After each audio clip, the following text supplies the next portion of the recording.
we have a panel. I'd like to introduce Dmitry Pimenov from Banzai Games, who's going to be leading a panel on more than just a business, how to create games that make a real difference, which is, I think, something all of us need to think about. So welcome, Dmitry, and the rest of the panelists, and I will hand it over to you. Hi, everyone. I hope you're hearing me well. Yes. Thank you for coming to our panel. My name is Dmitry Pimenov. I'm a producer at Banzai Games, and I'll be your moderator this evening. So our guests today are Sham from Sakura Games, Oren from Exedra Games, Simay from Recontact Games, and Cassia from Wings Interactive. And this evening, let's put aside all of our thoughts about the business of making games and discuss a really interesting topic about how to create games that make a real difference. You know, a few years ago, I had a conversation with one of my colleagues, and we talked about games that influenced our lives and decided to compare their user base to the amount of players in our mobile game that we were working at that time. And it came out as a surprise for us that our audience were much bigger, like 10 times bigger, or maybe somehow 10 or hundreds than the games of our childhood. And this got me thinking. Nowadays, games have huge player bases, and any small idea in your game can be delivered to many minds around the world, kind of like the Inception movie, but at much bigger scale. But it's one thing to have such a platform, and totally different to make use of it and bring the message that can alter the world and influence people's lives. So today we talk about that and how to make games that will leave a lasting impression on your audience. But first of all, let's start with a little bit of introduction from our experts. Please tell us a few words about yourself and your company, and if there's maybe any game in your past that really influenced your life or you as a person, and maybe even reflect somehow on your current projects. I think we'll start with Sham. Hello. Hello, how are you? Great. What about you? Can you please tell us a little bit about your background, about your studio? My name is Sham, and I'm studying computer science at Al Hussein Technical University in Jordan. 4 years ago, I started with my sister a startup company called Sakura Games, where we develop edutainment games to make education more enjoyable and interactive. After a long journey in journalism and content making and voiceover. So the main thing we focus on is its edutainment games and how we can make games that leave a real impact. Okay, thank you. This sounds really cool. And let's jump to Oren. Oren, can you share something about your studio as well? Sure. I'm currently a partner at Exedra Games. You know, we're very community driven. We're working on our own internal project now that we cannot reveal yet. And previously, I was head of US operations and business development at FunPlus for Guns of Glory, which was a mobile strategy game. And I think you mentioned before to maybe say about a game that's influenced me in the past. So a game that has influenced me in the past has been Clash Royale that I played for, I think, over 3 years. And it had a very deep influence on me because I knew they're head of esports. And I even went to their first meetup and I ended up beating Orange Juice Gaming in sort of like esports kind of tournament. So Clash Royale has definitely had a really big impact on me and my my gaming history. Thank you. Oh, okay, thank you. This sounds amazing. Let's move on. And Simay, can you tell us something about yourself? Hello, can you hear me? Right now, yes, that's perfect. I have a little problem with the connection, but I'm glad to be here with you tonight. I'm Simay Dinc. I'm a co-founder of Recontact Games. We combine cinema into the mobile gaming and into a new art form with pioneering technologies. And also, I'm a founder of Women in Games Turkey. Hello, Sham. Hello, Cassia. It's nice to see you again here. Actually, I met Sham in Amman. It was an amazing. She's so inspiring. I'm really waiting to listen her. And also, I can't give a particular name of the game, which inspired me, but I'm a gamer since I was 7, and I'm my childhood between art galleries and arcade halls. And also I'm an art lover.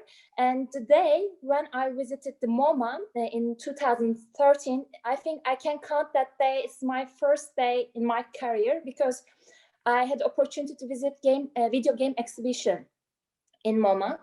And it's really the day it's really inspired me, and I realized that the game is an art, game is a culture, game is a billion-dollar industry, and I have to be in the gaming industry. And I would like to congratulate the Paula Antonelli, the creator of that MoMA exhibition, because the art critic, can you imagine that the art critics, they really blame her, and they said, I think I heard that they said to Paula that how can you put Pac-Man next to the Picasso? And and she really defended this industry, and I adore her, and that's the inspiring day of my life, and she really inspired me. Thank you. Thank you for sharing. And Cassia, what about you? Well, I'm Cassia Curran. I'm an advisor at Wings Interactive, which is a microfund that invests in games made by women and marginalized gender. I also run Curran Games Agency, where I carry out business development and give strategic advice for indie game studios. A game that's influenced me in the past has got to be Dynasty Warriors 5, as that helped me pass my East Asian Civilization course at university. And the way that's had the way that happened was because there's so many different key characters in that game that really helped me help me memorize the name of these important historical figures. And the way that's influenced me now is that I have really strong connections with China, and understanding the era of the three kingdoms in China these days is really important for understanding a lot of the successful games over there. Yeah. Cool to hear. It's a very interesting story. Thank you, everyone. So let's begin with our discussion. And first thing I'd like to ask you is, what does it mean to make a difference? You see, while I prepared for this evening, I asked my friends about that, and each one of them answered the question differently. And some think that difference only matters is the work of art, and I definitely think that the games are a form of art. If that form of art created some kind of movement and changed a lot of people for the better. So we all know some games that have a really strong message, maybe teach something about love, compassion, or maybe educate people. But on the other hand, I know some young people who, for example, started training in martial arts only because of our fighting games that we developed in our studio. Does it mean that we made a difference? I really don't know. So that's why I'd really like to hear your opinion on this matter. What does making a difference means for you personally? Is there any other examples of such games that you heard about? Let's start with Simay. Would you share your thoughts on that, please? Sure. So, as a game producer, my passion, my aim is to educate people and how the game industry is enrich people of many different disciplines and different backgrounds. I think the keyword in here is the multidisciplinary power. And because of this inherent diversity, I always believe that the video games has a power to overcome differences and to change the world and empower younger generations. And games can generate a world-changing, transformative movement. And I always believe that the power. And 5 years ago, I founded the Women in Games Turkey to empower women and to empower the diversity in the industry. So we created Hacking the Future events and the art hackathons, which is one of the hackathon. We invited scientists, game developers, UNDP, social entrepreneurs. We get together and try to make games with sustainable development goals. So I really encourage with the power of the multidisciplinary. So this is my keyword to use it. Okay, great, thank you. Cassia, what about you? What does making a difference means for you? I'm sorry, I think your microphone is turned off. I'm going to forget to do that every single time, I'm sure. I think that making a difference, I think that every game makes a difference in a tiny way. I think there's quite a large body of academic research about how your outside culture, how the media that you consume impacts you quite significantly. And if you don't recognize the fact that it is influencing you, then you're actually much more susceptible to being influenced by the media that you consume. I think games particularly are very influential because they are pretty much by definition interactive in the way that stories that are delivered through TV or film tend to be much more like passively consumed. So the games can make a difference in positive ways, negative ways, very slight ways, very personally defining ways. I think we shouldn't underestimate the power that games have to alter the world, to really can cause significant social influence upon the world. So it's a big topic, and it has a ton of different complexities, is what I think. Yeah, thank you. I also think that games are an experience, and every bit of experience may lead to personality changes. Thank you. I agree. And next, Oren, would you mind telling us about your thoughts on making a difference? Yeah, so what I think about games that make a difference is sort of evolved over time from working at FunPlus and my experience before in sort of esports personally. And what I've sort of attached myself onto recently is basically a slogan that I think ESL Gaming has touched on, which is everybody can become somebody. So I think that now a lot of games that have an esports component has sort of opened up and exploded this whole new area where, you know, kids are not so looked down anymore from just playing games all the time, and parents have to think twice if they see their kids playing Fortnite every day. And before, you know, when gaming was only for nerds really, or I guess us weird kids, that wasn't an opportunity. And now schools have esports classes. People can actually have as a job, you know, being someone who's a professional esports player. That has never happened before. So I think, and even the game that we're making today in our studio has an esports component to it. So for me, you know, giving the ability for someone who's 14 years old, 20 years old, who maybe is disabled, to be able to, you know, have a light shown on them for just being in love with the game they're playing. I think that's something that we're seeing now that I think is really incredible. And for me, it's something that makes a real difference because not everyone is great at sports. So this gives another opportunity for people who maybe are not so into football or not into soccer, who just like to play games. So Okay, thank you. And Sham, what about you? Is there any other examples of such games that you can share with us? Well, although we develop educational games, I believe that whatever kind of games you're developing, games have more advantage than disadvantages. They can increase the cognitive ability for kids, the memory, the critical thinking, and making impact in someone's life doesn't always mean that it has to be changed 180 degrees. I mean, if you made a game that's good enough to make people laugh when they're playing it, to make them get excited when they want to play it, you're making a great impact. Also, the magic when you encourage people to put themselves in the shoes of others and live their stories is another level of impact and inspiration you can create through narration of games.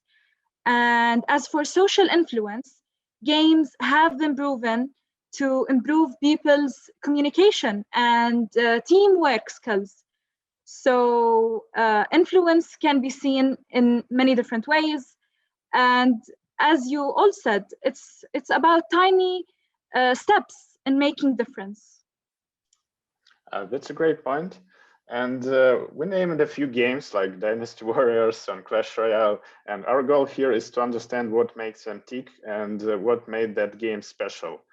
Is it a matter of maybe narrative design or gameplay design or something like that? What are your thoughts on that? Let's start with Cassia with Dynasty Warriors. That was a great example. Well, actually, I think that the games that are most influential, I think the fundamental I think they had was that they were just really fun, which sounds like a trite thing to say, but the fact that they were really fun to play means that players engage with them, they spend lots of time with them, they becomes really part of their lives and becomes really integral. And because they spent all that time, because they were so engaged, that means that all these other positive influences, whether it's just references to historical events that is educational, that can filter through. I think that the games that are often games that set out to be influential or have like a positive social good. I think Sham could probably talk about this.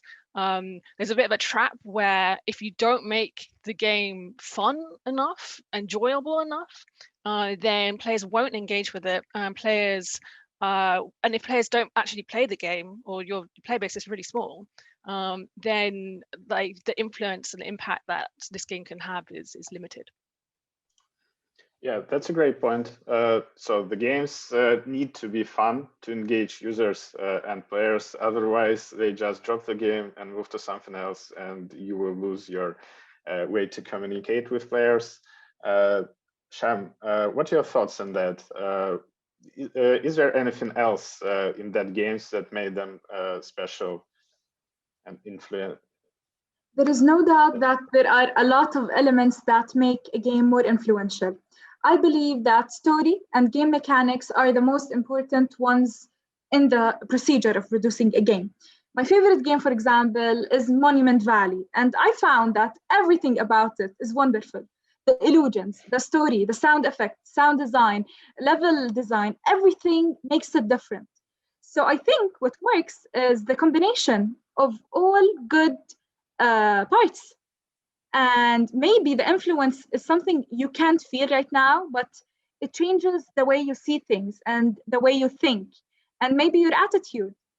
So for me, mechanics and story are the most important parts. Yeah, okay. Thank you. Simay, what are your thoughts on that? Maybe you'll add something to the list. I mean, like, gamers are more sophisticated, right? Because of the thanks to pandemic, now there are many first-time gamers into our world, and I think there are 3.1 billion gamers all around the world, and they want something. The majority of them are playing the clone games, yes, I know, but some of them looking to original games. And when the game is integrated with all the visual art, from cinema to photography to video art to literature, I think it makes value. And I think, as you said before, the narrative, the gameplay, the aesthetic, it's all important from my side. Actually, I was a film producer, and before, like 7 years ago, and my brother was a film director, and we transformed our film studio to the gaming studio, and we are using the film aesthetic into our games. So it's really important to us to share with the new gamers. Yes, thank you. Oren, I think you'll add something here. So 2 things got me into Clash Royale. One, I grew up trading Pokemon cards back in the day. So I really liked the card collecting component of Clash Royale. Number 2, it was very similar to the MOBAs I was used to with Vainglory and either LOL back in the League of Legends. But the sessions were much shorter. So something that happened to is my girlfriend, who's my wife now, would always get mad at me because I would be spending so much time playing Vainglory, which I think the sessions are around 45 minutes. And then I saw Clash Royale, which there was like 5 to 10 minutes, and there's like a timer. So I could like tell her, hey, I have exactly 4 minutes left or exactly 3 minutes left. So it was very convenient for that. So the game mechanics was definitely what got me stuck into that, because it was easy for me to, tell her, hey, 3 more minutes left. And then, the card collecting component of it got me because of my childhood. So those were the most important things for me with Clash Royale. Yeah, thank you. As an artist, it's always good to draw inspiration everywhere, and we may see some examples of being influential in other media. For example, it's said that Harry Potter series made a lot of young people read books. I don't know, this sounds like a good change in the world to me. Do you see any ideas out there that may be applied to games, maybe in movies or something like that? Any ways that we as game developers can adopt and use in our games? Yeah, I'm sorry. Simay, I think we'll start with you then. Oh, sorry about that. Okay. Yeah, so it's it's a very good question. I know the many creators are using right now the games because it's a very strong storytelling medium rather than book or the other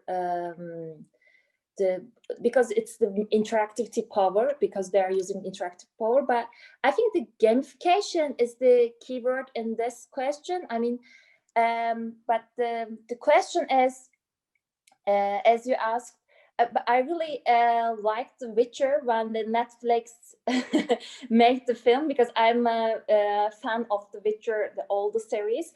And when I watched the series, I just very connected. And I know that many of my friends, they watched the TV series, then they played the game. So it's, it's really effective.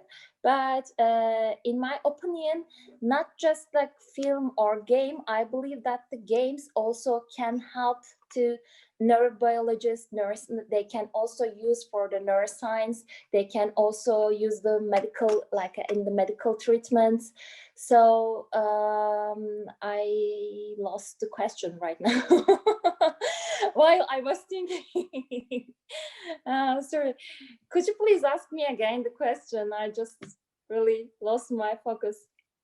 Yeah, the question was, is there anything out there in the movies or maybe in book, in their approaches that you can recommend for game developers to adapt nowadays?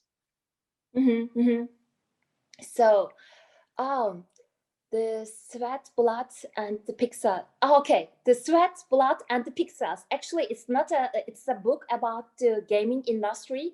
I wish a film director should. I wish, that's my wish. Maybe in the near future, maybe in the in 5 years, I really would like to filming this experiences of the gaming veterans. It's really important, and this book is very important. If you want to enter the gaming industry, please read Blood, Sweat, and Pixels. It's really helped me to engage this world. Okay, thank you. Sham, what about you? Do you know any good examples that may be used in the game development? You can transform anything and everything into a game mechanic, and inspiration can be drawn from real life. This is something we learned after starting developing hyper-casual games, because we focused on moving every life activity into a satisfying mechanic. So bobbing the bubble warp, the oddly satisfying sound when you crunch leaves on the floor, peeling the plastic of a new device for the first time. When you first learn reading, and then you can't control yourself. You start reading everything you see. So as a game designer, you start seeing everything in life as a game mechanic, and inspiration can be drawn from everywhere, everything, every activity. We focus on animation, and most of the inspiring ideas are from Walt Disney Animation Studios ideas and scenes, and inspiration can be brought from anywhere. Okay, thank you, Oren. Oren, what about you? Do you have anything to add here? Sure. So the game we're actually working on internally right now, our technical co-founder, Phil, he actually took inspiration from old Japanese animated series called Ghost in the Shell, which I thought was very interesting because it's Japanese and he's from Europe. So, I mean, there are definitely a lot of media out there, you know, animated anime series that you don't necessarily need to license the IP, but you can take sort of elements from that. So I can't say too much about our game, but there's some cyberpunk spiders in Ghost in the Shell, and that may or may not be in our game as a sort of a MOBA thing. But you know, it's very interesting that you can take, you know, different components from different media and maybe even just one component and make it into a whole new game. And there's just so much media out there. I think there's just an infinite resource, and there's new movies coming out where you can find a lot of games that haven't been created yet. So that's another thing where everyone thinks, you know, especially when you do a startup, like someone's done this before. With games, there are so many different games you can do.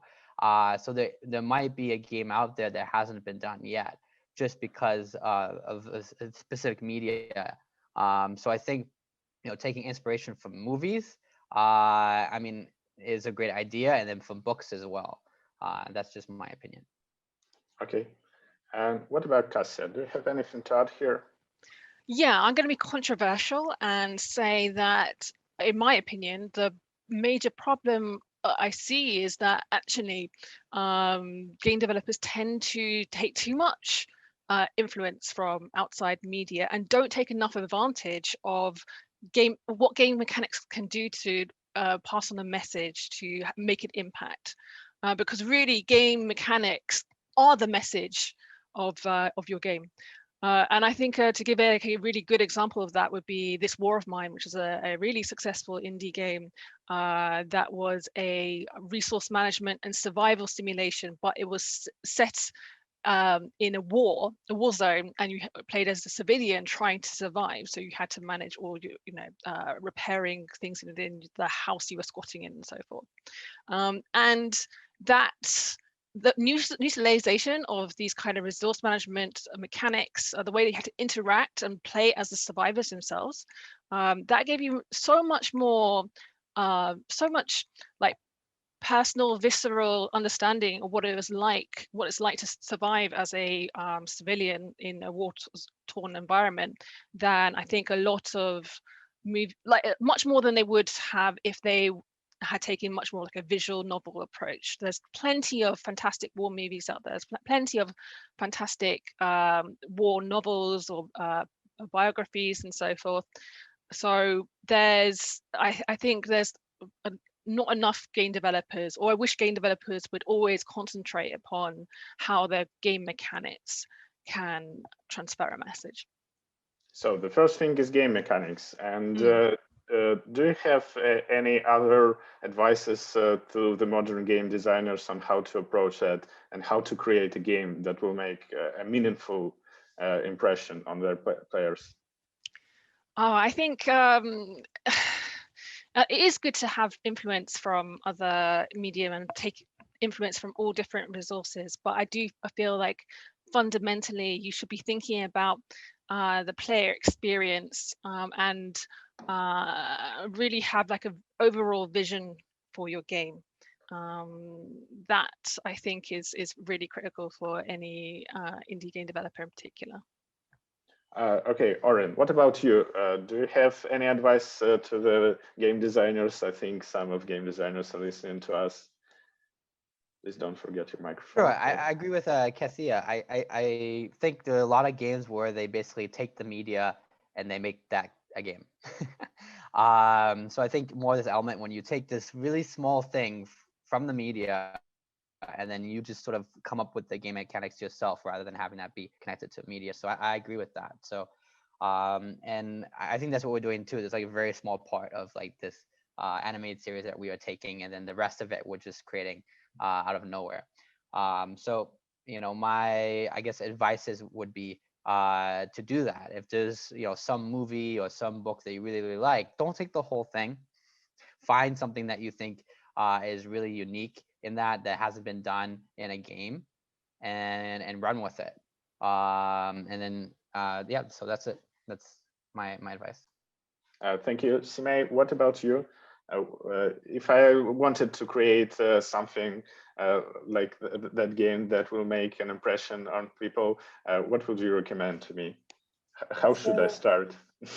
So please, please, please don't make clone games and show your because when I look to stores, there are millions of the same genres and the same kind of games. I just, it's here. We need to talk. We need to shut out for that. And please find your niche, create your niche that you are good at it, and show your creative attitude with the breakthrough games, with the innovative games, original genres, and please be authentic. That's my advice, my sincere advice. Thank you. Sham, what about you? Would you add something here?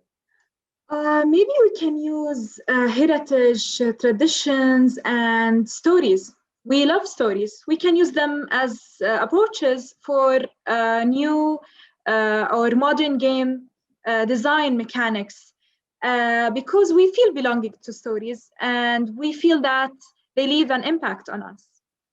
So. Okay, do you personally feel like there's any mission today for us as game developers? Maybe something, what would you pass to our audience as a message nowadays? In this current year, maybe? Sham? Well, I always see games as a major part of the change and a major way we can change many things. They are really influential, and you can create a great game that doesn't have to be very educational. It's just a great game with lovely visuals and with even a hidden message that has a really cool idea to deliver. And this is how you can impact the world. It's that simple. Okay, thank you. Oren, what about you? Would you want to pass something as a message today to the audience? What would you recommend to the game designers? Sure. So there's a lot of new studios starting recently with everything that's going on, especially now is a good time to raise money if you're doing a game. So something that I recently went through is a pivot. So I would say, if you find out at some point that your other partners don't really have such a passionate attachment to the game for whatever reason, find out what kind of game they want to do. Or maybe there's been a game that they've been thinking about doing for the past 10 years and they didn't mention it to you. So if you get to that point, it may feel really bad then, but just sort of try to understand where they're coming from, because there's a lot of game ideas out there, but there's probably game ideas that game designers have been thinking about for a long time, or your partners have been thinking about for a long time that maybe they didn't mention to you when you first met them because you were already working on something. So I would say just be open to the game idea, maybe even shifting dramatically over time, as long as everyone that you're partnering with on the game is really, really passionate about the kind of game you're doing. That's fine, because you don't want to end up, hiring a game designer to work on a game they don't want to play. That's not a good thing. So when you're just you and 3 other people from the get-go, you want to make sure everyone really enjoys playing the type of game you want to do. And you don't just think it's going to be a $1 billion idea. There has to be some internal passion that's connected to the game itself. That's it. Okay, thank you. Let's jump to Cassia. What would you like to pass as a message to the audience in your games nowadays? I think being really thoughtful about small design choices, because even tiny little details can have influence and impact upon your players. So something like, for example, the diversity of the NPCs being portrayed. Is there really diversity in terms of looks? Even the character customization, for example, is it possible for your players to choose a head covering, or whether it's hijab or a Sikh headscarf, a Sikh turban, or anything along these lines?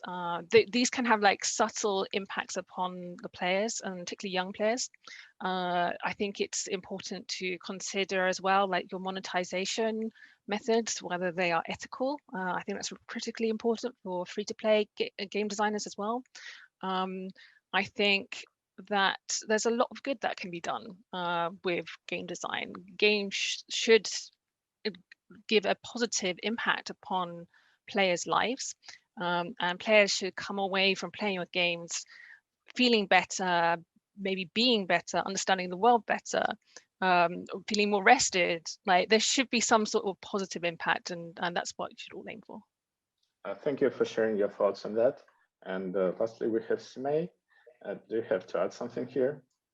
Sure. First of all, I would like to congratulate all the PG Connect team, because the beginning of the pandemic, they really transformed this conference into the digital and very well. And we as a game producer, I need network, and this network system, this meet match system, it's very helpful to reach the people, like meet new people, and it's really effective. Congratulations, Chris, and all the team. Catherine, Patty, you are amazing. You did an amazing job for us. Thank you for that. And that was my last advice. Please use the meet match system. Absolutely. I add my thanks to Simay's. It's been really amazing job by the Pocket Gamer team. Yeah, thank you. Do we have time for Q&A? I think we have like 2 minutes. Yeah, you have just a couple minutes left. You got a couple questions there in Q&A. If you want, I can either read them, unless you want to just access them. I see them. Okay, good. Yeah. What games other than your own and this war of mine do you think are having most impact at present? Any thoughts on that? I think Last of Us 2 part 2 has like significant impact, partly because so many people have played it, and secondly, the designers, Naughty Dog, have really put some thought upon representation of characters that aren't usually seen in mass media. So I'd pick that one. Okay. Anyone else? I can go. Okay. So after Clash Royale, I played Brawl Stars. So what I really took from that is that they have a new feature where users can play a tournament, and then after the tournament, they can vote if it was good or not. And it's sort of a very automatic system that I thought was really nice for sort of almost community-driven development for their the little mini tournaments. So I mean, I've been after Clash Royale, I was playing Brawl Stars for quite a bit. So there's a lot of really interesting things that they're doing on the community side in regards to user-generated tournament content that I think is very innovative. Okay, Sham, Simay, anything to add? Some games that you think are having the most impact at present? Otherwise, we'll just move on. Okay, so the last question is from Chris James, and it says, what do you think about the wider Games for Good initiatives like Play Together and Playing for the Planet? Have these initiatives broken through? Is this concerted action the best way for games to utilize their reach to affect change? So any thoughts on the games like Play Together and Playing for the Planet? So I played Mission 1.5. Have you heard about it? It's a game, it's developed by UNDP. It's about the climate change. It's a web design, and I think it's very helpful and to like raise awareness. And I think that kind of game, it's very important to raise awareness for the younger generation. Please check the mission 1.5. If you play the game, you are helping to the world. But I didn't play the other games, not yet. Please recommend me. Okay, thank you. Cassia? I would sort of flip it around and say, without concerted change, without concerted effort, change can't really happen. I think it's incredibly difficult to affect change. Usually, often you'll see like lots of little niches pop up, and then if they effectively work together, there often comes a bit of a momentum. So you can see that with, for example, Black Lives Matter, that having massive change or massive impact or massive visibility last year. That came from significant seeding, lots of small initiatives by various people all over. And I think that if the game developers, games industry as a whole don't join together to make the games ecosystem better or have positive impact upon the world, what might happen is that states, the governments will come in and do it to the games industry, at the games industry, without the games industry really having a say. So I think they're very much needed. Okay, thank you. Anyone else wants to? Yeah, Oren, I think. I didn't follow the play together movement that closely just because I've been very heads down. But on the surface, a lot of game developers came together to sort of have this, positive feel good message about everyone, playing games together and socializing and how that's very important. And I think that is definitely, I agree with Cassia. I think that's definitely important for game developers to, to talk to each other, to come together towards one cause in regards to regulation, in regards to community management. And that's something that I tried to do early on in starting this studio, which I hope to continue because, mobile gaming is still quite new. There's a lot of people still don't understand, why does someone put $10,000 into a free-to-play game? So there's still a lot there for us to understand and to regulate. And I think a lot of developers are sort of trying to do it themselves. But I think now that gaming is becoming more of a thing, and it's more of more people are becoming professional gamers. So I think people are more open to talking to each other and less trying to keep secrets. So I think in the future, I hope that the game developers can eventually come together and like Cassia said, try to have some sort of standard for maybe pay to win games. Which hasn't happened yet. And, there's a point where, there's a point where revenue is important, yes, but it's also important to manage your community. And I think we've been seeing some of the negative effects of that with player protests, which I saw at FunPlus and some other pay to win developers. And they tried to fix those in a very cost effective way when there should be, I think, people coming together from different other game developers saying, hey, this worked. We had a conversation with the players, this worked. And that hasn't happened too much yet. So I hope to see that more in the future where game developers are coming together and sort of sharing best practices and how to deal with pay to win games, because I think that's where you're sort of seeing a lot of negativity these days with mobile games. Okay, thank you. And Sham, do you have something to add? No.